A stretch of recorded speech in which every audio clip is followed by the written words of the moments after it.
สบายดีทุกคนโอ้โหมือนี่พวกเขาสบายดีทุกคนนี่ขอโทษขออภัยเขาไม่ได้ถ่ายตอนที่ว่าเขามาเนาะตอนมาบ่ได้ถ่ายไข่ไหมถ่ายสรุปนี่เบิ่งนี่ตอนที่ว่าเห็นทุกคนงานแล้ว โอ้ตัวนี้4 โลนี่เต็มปิกโลปลายใช่ป่ะเบิ่งนี่ทุกคนใส่งามเลย4 โลแน่นอนเดี๋ยวนี้นะนี่แหละเบิ่งไหมงานทีมงานมาหัวหน้านี่ได้สิไข่เบิ่งเด้อมื้อนี้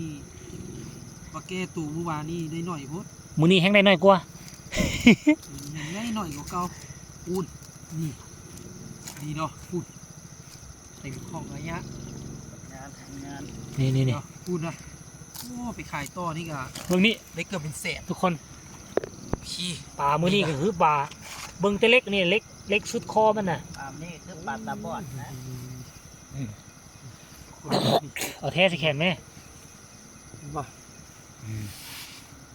กดนี่รุ่นนี้พี่นะเบิ่งคือน้อยซ้ำด้ามผ้าใหญ่มันมีบักหลายโตนะมันลงไปวันที่2แล้วบ่เห็นนะเบิ่งดูโยนกอไผ่นะก็พ่อเขตคอเนื้อพุ่นโอ้คอเนื้อเดี๋ยวคอนไผ่ฮะโอ้บักนี่ได้หลายคนหมูติบ่หนูได้หลายเลยก็บ่ได้แม่นปลาน้อยใดก็ปลาใหญ่นี่คลองนี้มันคลอง10 โลนี่สิได้5 โลแล้วเนี่ยเบิ่งไหมเนาะมื้อนี้ทุกคนถือว่าสมควรที่ไปไทยใหญ่ตัวมื้อนี้ลงไวได้ลงตั้งแต่6:30นี่จนตอนนี้เป็นนี่10 โมงยังฮะหมอนี่ก็เนี่ยโอ้สรุปผลงานแล้วก็เอามาเฮียงกัน3 ข้องดูมื้อนี้นะหนูนี่ประมาณ2 โลครึ่งบ่ได้ยังบ่ได้นะทีมงานมาหัวหน้าเนาะ2หรือ3 2 โลครึ่งหรือ3 โลพุ่นแหละโอ้แล้วซิงแล้วทุกคนออกยับไหมยับเอาตีนออกมาที่ไทยนะเน็ตถอยก่อนเอาหางมันแม่นขึ้นมาก่อนโอ้ทุกคนนี่เห็นบ่นี่ฝากไว้ซ้ำนี้เนาะฝากกดไลค์กดแชร์กดติดตามนี่ทีมงานมาหัวหน้าเบิ่งหน้าไว้เด้อนี่ไปเห็นบอลอยู่ใส่ระห้ามเขาลงปลายดับเบิด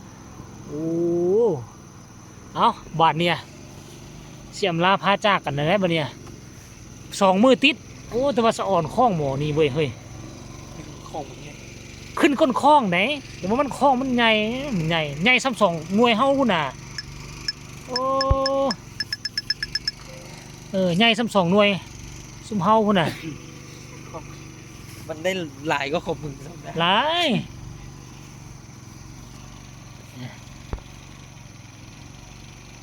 เอาฝากไว้ซ้ำนี่แหละ3 คนบาดเนี่ยพบกันใหม่ในคลิปหน้าสำหรับคลิปนี้สบายดี